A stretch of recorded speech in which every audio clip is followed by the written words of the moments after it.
Pisalo se je leto 1100, ko naj bi na obronkih teh ruševin stala največja knežja utrdba tistega časa.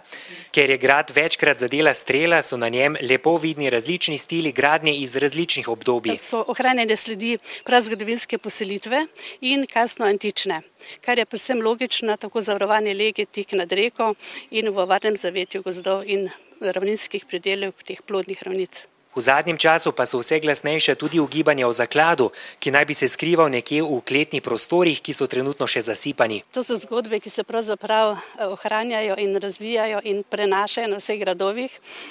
Jaz sem prepričana, da ga bomo tukaj našli in ga bomo potem seveda tudi primerno predstavili.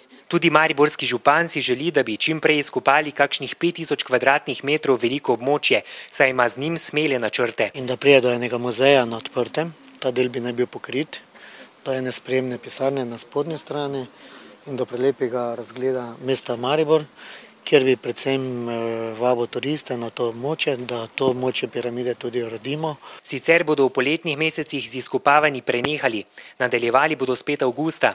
Za izkopavanje je trenutno namenjenih 105 000 evrov, koliko pa je vreden celoten projekt? V proračunu Mestne občine Maribor je predvideno v letu 2010, 2011 in delno v 2012 1,6 in nekaj milijonov evrov. V konstrukciji virov financiranja je predstavlja znotraj tega 70% bodočih virov evropskih skladov, ostalo pa lastna udeležba Mestne občine Maribor. Zgodovinarji pa so poleg arhitekturnih rešitev odkrili tudi stare posode, ki jih uvrščajo v 15. stoletje. Toda glavno delo je šele pred njimi, ko bodo zakopali v skrivnostne kleti nekdaj mogočnega mariborskega gradu.